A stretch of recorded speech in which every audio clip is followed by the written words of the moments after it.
তাহলে এই যে আমাদের আবিষ্ট তড়িৎচালক শক্তি সেটার ভ্যালুটা হচ্ছে আমাদের I2, I1, এখানে হচ্ছে টি আর এখানে হচ্ছে ঋণাত্মক সাইন। এখন এই ঋণাত্মক সাইনটা আসলে মূলত কি বুঝাইতেছে? এই ঋণাত্মক সাইনটা মূলত হচ্ছে যে আমাদের আবিষ্ট তড়িৎচালক শক্তির দিক।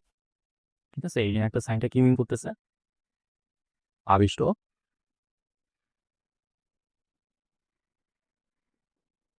শক্তির দিক মিন করতেছে। ঠিক আছে, এখন কি আবিষ্ট তড়িৎচালক শক্তির দিক মিন করা মানে কি? ঠিক আছে, বিষয়টা হচ্ছে এইটা।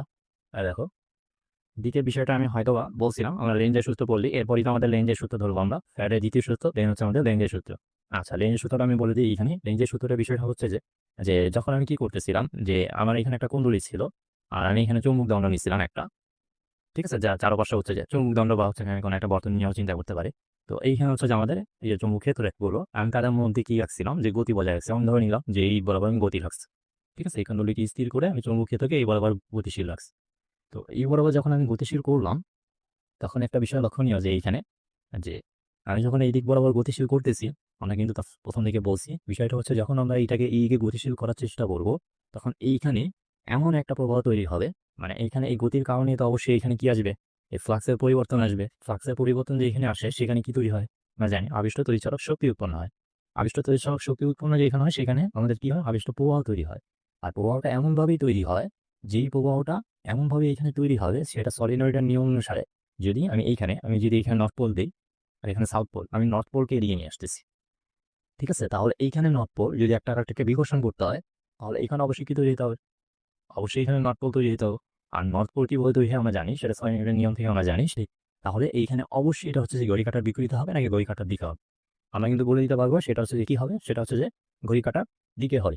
যদি সেটা হচ্ছে নর্থ পোল হইতে হয়, ঠিক আছে, তাহলে কি হবে, আমাদের ঘড়ি কাঁটার দিকে হইতে হবে। তাহলে ঘড়ি কাঁটার দিকে যদি আমরা চিন্তা করি, তাহলে উপর থেকে দেখতে কিন্তু এটা ঘড়ি কাঁটার দিকে হবে।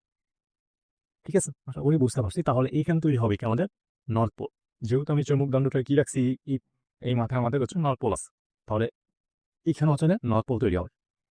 আশা করি বিষয়টা বুঝতে পারছি। যখন আমি চৌম্বক ক্ষেত্রটাকে এই দিকে নিয়ে আসবো, এই যে চৌম্বক ক্ষেত্রটাকে সামনের দিকে আগানোর চেষ্টা করবো, এখানে নর্থ পোল আছে, এখানে নর্থ পোল আছে, তাহলে আমি যে আগাইতেছি, আমার গতি মুভে কিন্তু অলরেডি বাধা তৈরি হইতেছে, রাইট?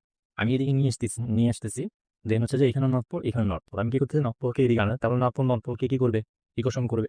ঠিক আছে, তাহলে যেহেতু আমি এদিকে নিয়ে আসতেছি, তাহলে আমার কি করতে হইতেছে, আমার এই যে গতির বিরুদ্ধে কিন্তু কাজ করতে হইতেছে বা যান্ত্রিক শক্তি দিতে হইতেছে। ঠিক আছে, আর এদিক দিয়ে কি তৈরি হইতেছে, এই আবিষ্ট তড়িৎচালক শক্তিটা যে তৈরি হইল, এই আবিষ্ট তড়িৎচালক শক্তির মূলত হচ্ছে যে কি, যেই রিজনের কারণে তৈরি হয়েছে সেই রিজনকে কিন্তু মূলত বাধা দিতেছে। রাইট, আমরা কিন্তু মেইন পয়েন্ট আসছি, যে যেই রিজনের কারণে তৈরি হইতেছে সেই রিজনকে সে কি করতেছে, বাধা দিতেছে। এই যে বাধা দেওয়াটা, ঠিক আছে, তার মানে